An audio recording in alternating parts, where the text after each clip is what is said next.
మీది ఏ ఊరక్క అని అడుగుతూ ఉంటారు కదా. మాది పల్లెటూరు అండి. 70 గడప ఉన్నటువంటి ఒక చిన్న పల్లెటూరు. ఈ చిన్న పల్లెటూరులో మేము చేసుకున్నటువంటి వరలక్ష్మి వ్రతం పూజా విధానాన్ని మీ అందరికీ ఒక చిన్న వ్లాగ్ ద్వారా షేర్ చేయబోతున్నాను. కాబట్టి వీడియో స్కిప్ చేయకుండా చూడండి. ఇటువంటి ఒక చిన్న వ్లాగ్స్ మీ అందరూ షేర్ చేయడం ద్వారా నా గురించి తెలుసుకునే ప్రయత్నం అయితే మీరు చేయవచ్చు. ఎంతోమంది అడుగుతూ ఉంటారు, మీరు ఏం చేస్తూ ఉంటారు, మీ పిల్లలు ఏం చదువుతూ ఉంటారని ఇటువంటి ఎన్నో ప్రశ్నలు అడుగుతూ ఉంటారు. అలాగే మేము చేసుకున్నటువంటి వరలక్ష్మి పూజా విధానంతో పాటుగా మా పల్లెటూరులో జరిగినటువంటి ఈ వరలక్ష్మి వ్రతాన్ని మీ అందరికీ నచ్చుతుంది అనే ఒక ఉద్దేశంతో ఈ వీడియో అయితే షేర్ చేస్తున్నానండి. ఇక అలాగే ఎన్ని నైవేద్యాలు అమ్మవారి ముందు ఉంచి పూజ చేశాము అనే కన్నా ఎంత భక్తి ప్రధానంగా అమ్మవారిని పూజ చేశాము అనే ఒక ఉద్దేశంతోనే ఈ వీడియో అయితే షేర్ చేస్తున్నానండి. లక్ష్మీ కళతో కలకల్లాడుతున్నటువంటి ఇంతటి వరలక్ష్మి వ్రత పూజా విధానాన్ని నేను ఒక్కదాన్ని అయితే చేయలేను కదండి. నా వెనకమాల మా అత్తయ్య గారు ఉన్నారు. మా అత్తగారు ప్రోత్సాహకరం వల్ల నేను ఎంతగానో ముందుకు వెళుతూ ఉంటాను. ప్రతి విషయంలోనూ అత్తయ్య గారు నన్ను ఎంత ప్రోత్సహిస్తూ ఉంటారు. నీకేం పర్వాలేదు, మనం ముందుకు వెళ్ళు, నీ వెనకాల నేను ఉన్నాను అని నా వెన్నంటే ఉంటారు ఎప్పుడు కూడా.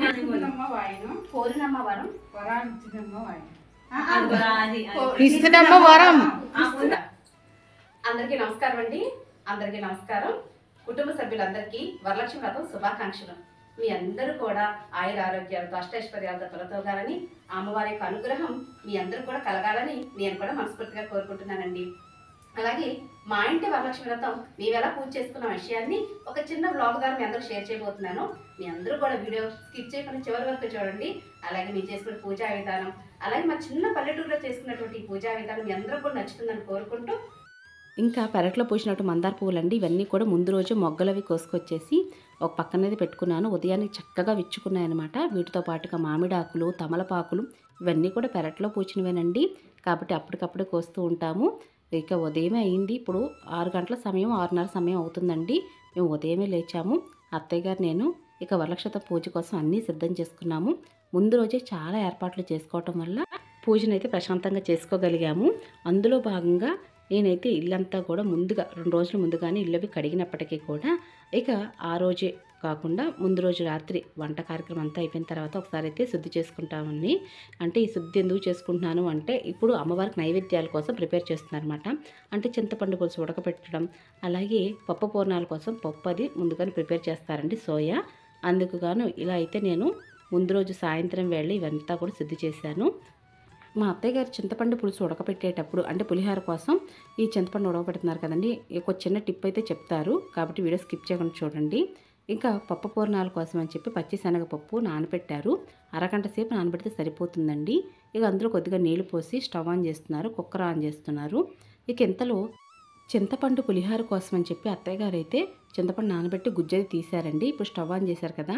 అయితే చింతపండు బాగా కొత్తలాడుతూ ఉడుకుతున్నప్పుడు ఏమవుతుందంటే స్టవ్ అంతా కూడా పడిపోతుంది. అలాగే అది చేతి మీద పడినప్పుడు కూడా మనకి నొప్పిగా కూడా కలుగుతుంది. కాబట్టి అలా కాకుండా అత్తయ్య గారు ఏం చేశారంటే 3 చిన్న గరిటెలతోటి ఆయిల్ అయితే వేశారండి. మీరు ఏ ఆయిల్ యూజ్ చేస్తారో వంటకి ఆయిల్ వేయవచ్చు.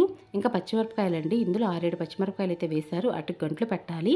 కొద్దిగా చిన్న అల్లం ముక్క కడిగి ఇలా తురుముకోవాలి. మంచి టేస్ట్ వస్తుందండి పులిహోరకి. ఇదంతా కూడా ఆగస్టు 15న, అంటే 16వ తారీఖు మనకి శ్రావణ శుక్రవారం వరలక్ష్మి వ్రతం. కాబట్టి ముందు రోజు మనకి ఆగస్టు 15 అండి. కాబట్టి ఆ రోజున పాపకి హాలిడే కాబట్టి పాప కూడా చాలా అంటే చాలా హెల్ప్ చేసిందనమాట. అయితే అమ్మవారిని కూడా ముందు రోజే ఇలాగ సిద్ధం చేసుకున్నామండి. అంటే చీర అది కట్టేసిన తర్వాత పక్కన పెట్టుకున్నట్లయితే నగలు అవి వేసి అమ్మవారికి అలంకరణ అయితే చేయవచ్చండి. అందుకుగాను ఇక ఇలా సిద్ధం చేయడానికైతే కొంత సమయం అయితే పడుతుంది. ఇక అత్తయ్య గారు ఇచ్చినటువంటి శారీతోటి అమ్మవారికి డబుల్ స్టెప్ తోటి ఈ విధంగా శారీ అయితే డ్రాపింగ్ చేశాము. ఇక ఇవి జ్యువెలరీ అంతా కూడా 1 గ్రామ్ గోల్డ్ జ్యువెలరీ అండి. కాబట్టి అమ్మవారి కోసమే ఇవన్నీ కూడా ఉపయోగిస్తూ ఉంటాను. మరలా మేమైతే ఇవి వేసుకోమండి. కాబట్టి అమ్మవారి కోసమని తెప్పించాను. ఇక్కడ మీరు చూస్తున్నటువంటి కాసుల పేరుతో కూడినటువంటి లక్ష్మీదేవి అమ్మవారి యొక్క లాకెట్ అయితే మాత్రం మేము కొల్హాపూర్ వెళ్ళామండి. కొల్హాపూర్ వెళ్ళినప్పుడు లక్ష్మీదేవి అమ్మవారి గుడి దగ్గర ఈ 1 గ్రామ్ గోల్డ్ జ్యువెలరీ అయితే ఉందండి. చాలా అంటే చాలా రీజనబుల్ ప్రైస్కే తీసుకున్నాను, 100 రూపీస్. ఇక్కడైతే చాలా ఎక్కువ రేట్లో ఉంటాయి. అమ్మవారికి అయితే ఇలా అలంకరణ చేశాము. ఇంకా ఉదయం అయిందండి. ఇంకా లేచిన వెంబటే ఇంకా తలంటి స్నానం అది చేసి ఇల్లు వాకిళ్ళు అవి శుభ్రం చేసుకుని మళ్ళీ ఒకసారి మాప్ పెట్టుకున్నాను. అమ్మవారికి ఎక్కడైతే పూజ చేస్తున్నానో అక్కడైతే మాత్రం ముందుగా జాజుతో అలికి ఇక పీటకి నిండుగా పసుపు కుంకుమలతో అలంకరణ చేశానండి. మామయ్య గారు కూడా చాలా అంటే చాలా హెల్ప్ చేశారండి. అలాగే అరటి పిలకలు కానీ మామిడి ఆకులు ఇవన్నీ కూడా మా అమ్మయ్య గారు తీసుకొచ్చారు. ఇంకా పూజ దగ్గర అన్నీ సిద్ధం చేసేసుకున్నాము. అమ్మవారికి అయితే మా పెరట్లో పూసినటువంటి పువ్వులు, తెల్ల పువ్వులు అలాగే గన్నేరు పువ్వులతో అయితే మాలని అత్తయ్యగారు కట్టారు. ఇంకా కలిసమండి, కలిసాన్ని కూడా అన్నీ సిద్ధం చేసుకున్నాము. అలాగే ఇంట్లో ఉన్నటువంటి అమ్మవారికి వేసే నగలు, అలాగే గాజులు, అలాగే పసుపు గణపతి, ఇంకా తోరాలు ఇవన్నీ కూడా సిద్ధం చేసుకున్నాం. కామాక్షి దీపము, ఇంకా పెరట్లో పోసిన మందార పువ్వులు. హాల్లో అయితే అమ్మవారికి ఈ విధంగా అయితే అలంకరణ చేసి సిద్ధం చేసుకున్నామండి. పూజకి అన్నీ సిద్ధం చేసుకున్నాము. అలాగే అమ్మవారికి పెట్టినటువంటి చీర, జాకెట్టు, అలాగే అమ్మవారికి శనగలు ఇవన్నీ కూడా సిద్ధం చేసుకున్నాము. అలాగే ముత్తైదులకు ఇవ్వాల్సినటువంటి జాకెట్ ముక్కలు, శనగలు, అరటిపళ్ళు, తమలపాకులు, పువ్వులు, పూజకి సమస్తం ఇలా సిద్ధం చేసుకుని పూజకి ఇంకా కూర్చోవడమే ఆలస్యం అండి. ఇప్పుడు సమయం వచ్చేసి 9 గంటలు అవుతుందండి. ఇక 9 గంటలకైతే పూజ అయితే అన్నీ సిద్ధం చేసుకున్నాము. ఇక 9 గంటలకైతే పూజను మొదలు పెడుతున్నాము. ముందుగా నేను గణపతి ప్రార్థన చేస్తున్నాను. గణపతి ప్రార్థన తర్వాత కలిసి పూజ, అదంగ పూజ, ఇక ఆ తర్వాతే లక్ష్మీ అష్టోత్తరము, లక్ష్మీ వ్రత కథ ఇవన్నీ కూడా చదువుకున్నానండి. ఇంతలోకి మా పిన్ని కూడా వచ్చింది. పూజకు అన్నీ సిద్ధం చేసుకున్నాం కదా. ఎన్ని పూజా వ్రతాలు చేస్తున్నప్పటికీ కూడా మనసును ప్రశాంతంగా ఉంచుకొని నిర్మలమైన భక్తితో అయితే పూజ చేయవలసి ఉంటుందండి. మనం పూజ చేసేటప్పుడు ఇలాగా కింద మ్యాట్ వేసుకొని కూర్చొని ఉండాలి. అంతేకాని డైరెక్ట్గా నేల మీద అయితే కూర్చోకూడదండి. ముందుగా వినాయకుని పూజ చేశాను. ఆ తర్వాత మా ఇంటి గోత్రనామాలన్నీ చెప్పుకున్నాను. ఇంటి కుటుంబ సభ్యుల పేర్లు చెబుతూ ఇక పూజనైతే ప్రారంభిస్తున్నానండి. పెళ్ళైన ఆడవారు ఎన్ని పూజా వ్రతాలు ఆచరిస్తున్నప్పటికీ కూడా వారి యొక్క కోరికలు మాత్రం ఎప్పుడు కూడా కుటుంబం క్షేమంగా ఉండాలని, అలాగే భర్త ఆయురారోగ్యాలతో ఉండాలని, ఇల్లు ఎల్లవెల్లలా అష్టైశ్వర్యాలతో తొలతూగాలని, అలాగే పిల్లలు అభివృద్ధి చెందాలని కోరుకుంటూ ఉంటాం. కాబట్టి ఈ రోజున పుత్రద ఏకాదశి కూడా కాబట్టి నేను అమ్మవారిని పూజిస్తున్నప్పటికీ కూడా సాయంత్రం వేళ విష్ణు సహస్రనామాలు చదువుతూ ఈ పుత్రద ఏకాదశి రోజున పూజనైతే చాలా అంగరంగ వైభవంగా చేసుకున్నానని చెప్పాలండి. ఎందుకంటే అమ్మవారిని పూజించేటప్పుడు మనసును నిర్మలంగా ఉంచుకొని ప్రశాంతంగా పూజ అయితే చేశానండి. ఎందుకు అంటే మా పిన్ని అలాగే మా అత్తయ్య గారు ఇద్దరు కూడా చూసారా ఎటువంటి హెల్ప్ చేస్తున్నారు. నాకు తామర గింజలు, చిట్టి గాజులు, చిట్టి కవ్వలు, మంగళకరమైన వస్తువులన్నింటినీ కూడా ఒక జతగా చేస్తూ నాకు ఇస్తున్నారండి. అలాగే మా అత్తయ్య గారు నాకు ఇస్తున్నారన్న మాటే కానీ మామయ్య గారిని వీడియో తీయమని అవతలకు వెళ్ళమని చెప్తున్నారు. అంటే మా అత్తయ్య గారు నా వెనకాల ఎలా నిలబడి ఉన్నారనే విషయం ఈ ఒక్క విషయం ద్వారా మీ అందరికి అర్థమై ఉంటుంది. అలాగే వీడియో తీసేది మా మామయ్య గారేనండి. ఇటువంటి అత్తమామలు అందరికీ కూడా దొరకాలండి. ఇదే నా యొక్క కోరిక కూడా. ఎందుకంటే ఇల్లు ప్రశాంతంగా ఉండాలన్నా కూడా పెద్దవాళ్ళు కూడా మనల్ని అర్థం చేసుకోవాలి. అలాగే పెద్దవాళ్ళు అర్థం చేసుకోవడంతో పాటుగా భర్త యొక్క ప్రేమానురాగాలు కూడా అందరికీ ఉండాలండి. అలాగే అటువంటి యొక్క భాగ్యం అయితే మాత్రం భగవంతుడు నాకు ముందుగానే ఇచ్చేసాడండి. అందుకు నాకు చాలా సంతోషము. మా అత్తయ్య గారు కానీ మా మామయ్య గారు కానీ నన్ను కూతురు కంటే ఎక్కువగా చూసుకుంటూ ఉంటారు. ఇంకెంతకన్నా మీ అందరికీ నా గురించి తెలియాలి అంటే మాత్రం నాకు కూడా చెప్పడానికి ఏమీ లేదండి. ఇంత చిన్న ఫ్యామిలీ అండి మాది. అత్తయ్య గారు, మామయ్య గారు, నేను, మా పిల్లలు, మా వారు, ఇంతేనండి మాది ఒక చిన్న కుటుంబం. ముందుగానే మన వీడియోస్ అన్నింటిలో మాట్లాడుకున్నట్టుగా లక్ష్మి అంటే ఒక సంపదే కాదండి, జ్ఞాన సంపద, పశు సంపద, ఇక ఇటువంటి ఎన్నో సంపదలతో కూడుకున్నది అమ్మవారి యొక్క అనుగ్రహము. కాబట్టి మనకి ఎప్పుడూ కూడా అష్టైశ్వర్యాలతో తొలతూగాలని, లేదంటే ఉన్న అప్పులన్నీ తీర్చేయాలని, లేనిది కావాలని కోరుకునే కన్నా ఇటువంటి యొక్క సంపద కూడా కావాలని కోరుకోండి. అప్పుడే వారి యొక్క జీవితం ఆనందమయంగా ఉంటుంది. ఎంత డబ్బు ఉన్నా కూడా ఇల్లు ప్రశాంతంగా లేనప్పుడు ఆ డబ్బంతా వృధాతో సమానమండి. మాకంటూ పెద్ద ఆస్తి ఎవరు అంటే మా అత్తమామలు అలాగే మా వారు పిల్లలేనండి.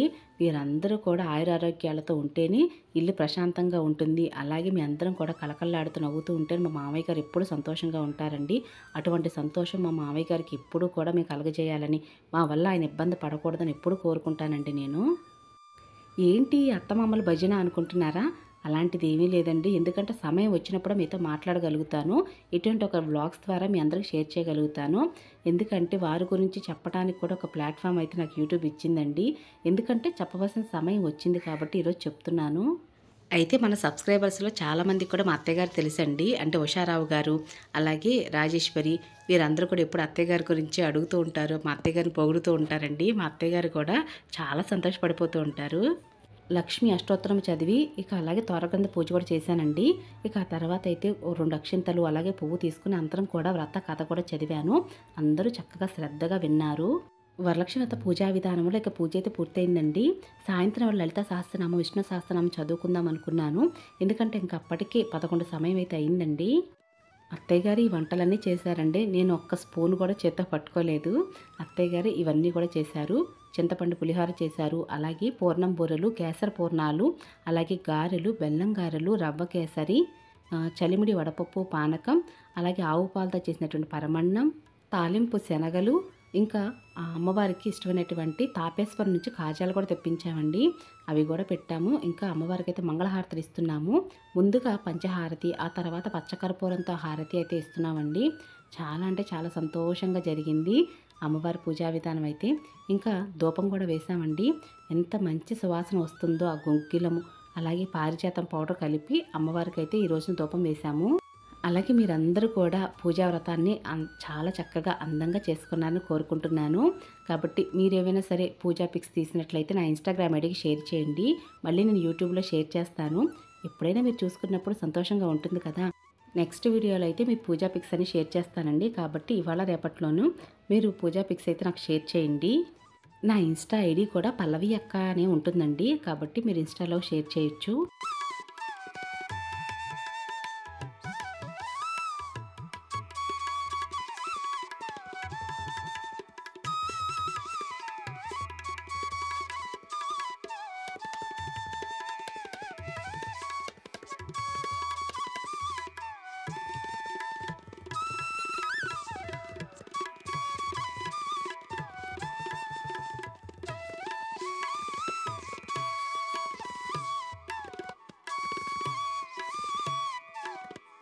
ఇంకా పూజాది కార్యక్రమం అయితే అయిందండి. ఇంకా వచ్చే ముత్తైదులకు తాంబూలం కూడా ఈ విధంగా సిద్ధం చేశాము. ఒక జాకెట్ ముక్క, 2 తమలపాకులు, అరటిపళ్ళు, పసుపు, కుంకుమ, ఒక పండు, పువ్వు, గాజులు, అలాగే శనగలండి. దక్షిణ సమేతంగా ఇవన్నీ కూడా సిద్ధం చేసుకున్నాము. అలాగే ఒకరికైతే మాత్రం తాంబూలంలో మేము తోరం అయితే పెట్టిద్దాం అనుకున్నామండి. మేము 3 తోరాలు చేసాము. అత్తయ్య గారికి, నాకు, అమ్మవారికి, అలాగే వచ్చిన ముత్తైదువుకి. ఇంకా అయితే వచ్చిన ముత్తైదు అందరికి కూడా ఆసనం ఇచ్చి ఈ విధంగా నిండుగా కాళ్ళకు పసుపు అయితే రాస్తున్నానండి. 5గురు ముత్తైదులు అయితే ఇంటికి పిలిచామండి. వీరికైతే తాంబూలం ఇద్దామని. ఇంకెంతలో అత్తయ్య గారు ఏం చేస్తున్నారంటే వచ్చిన వారందరికీ కూడా కొంచెం మంచినీళ్ళు వేయించి ప్రసాదం అయ్యి వాళ్ళకి పెట్టడం కోసం, అలాగే వారు తీసుకువెళ్ళడానికి సిద్ధం చేస్తున్నారు. ఈ సంవత్సరం అయితే ఎంత వైభవపేతంగా చక్కగా అమ్మవారికి పూజలు అవి చేసామండి. ప్రతి సంవత్సరం ఇలానే చేసుకోవాలని మనస్ఫూర్తిగా కోరుకుంటున్నాను. మీ అందరికి కూడా నేను చేసినట్టు పూజా విధానం నచ్చిందని అనుకుంటున్నాను. నచ్చినట్లయితే మాత్రం కింద కామెంట్ సెక్షన్లో తెలియచేయండి. నేను ఇంట్లో తాంబూలం ఇచ్చిన తర్వాత మళ్ళీ నేను తాంబూలం తీసుకోవడానికి కూడా వెళ్ళానండి. కాబట్టి అందుకే ఇంకొంచెం ఎక్కువ సమయం అయితే పట్టింది. ఇప్పుడు సమయం వచ్చేసి 11 గంటలు అవుతుందండి. ఇప్పుడు వచ్చారండి ముత్తైదులు కూడా. పూజాది కార్యక్రమం అయితే 10:30 సమయానికైతే అయ్యిందండి. ఇక పూజకి తర్వాత ముత్తైదులకు అన్నిటిని కూడా సిద్ధం చేసుకున్నాము. ఇక వచ్చిన ముత్తైదులకు కూడా కుంకుమ బొట్టు పెట్టి గంధము రాసి ఆ తర్వాత తాళిబొట్టుకి పసుపు పెట్టుకోమని ఇచ్చాను. ఇక తలలో పువ్వు పెట్టుకోమని ఇచ్చాను. మీకు తాంబూలం ముత్తైదులకు ఎలా ఇవ్వాలని చెప్పడమే కాదండి, నేను కూడా అలానే ఇస్తానండి. వచ్చిన వారందరూ కూడా అమ్మవారు ఎంతో కళగా కనపడుతున్నారు. అమ్మవారిని అయితే నిండుగా అలంకరణ చేశారని చెప్పారండి. మనసుకి ఎంతో సంతోషం అనిపించింది. లక్ష్మీదేవి అమ్మవారు మీ ఇంట్లోనే ఉన్నట్టున్నారు అన్నని ఒక వదిన కూడా అందండి. మనసుకి ఇంకా సంతోషం అనిపించింది.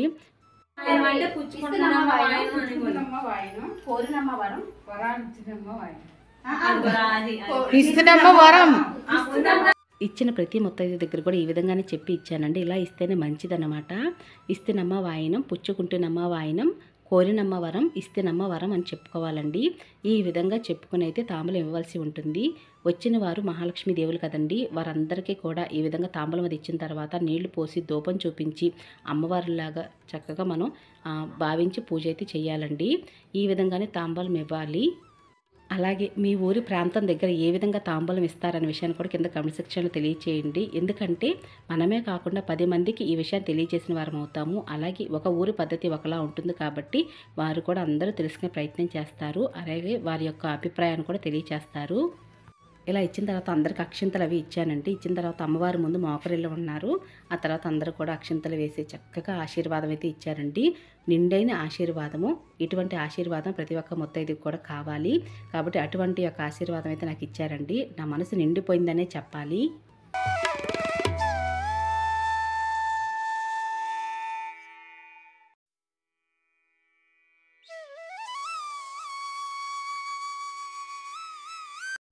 అలాగే మీ బ్లెస్సింగ్స్ కూడా నాకు కావాలండి. కాబట్టి మీ యొక్క ఆశీర్వాదం వల్ల ఈ రోజున యూట్యూబ్ రన్ చేస్తూ కూడా ఇంతవరకు వచ్చాను. కాబట్టి ఇదేనండి ఈ చిన్నటి వీడియో. మీ అందరికి నచ్చింది, యూస్ఫుల్ అవుతుంది అనుకుంటున్నాను. మరొక మంచి ఒక వ్లాగ్తోని లేదంటే ఒక మంచి పూజా విధానంతో మళ్ళీ కలుసుకుంటానండి. ఇక అప్పటి వరకు నమస్కారం అండి.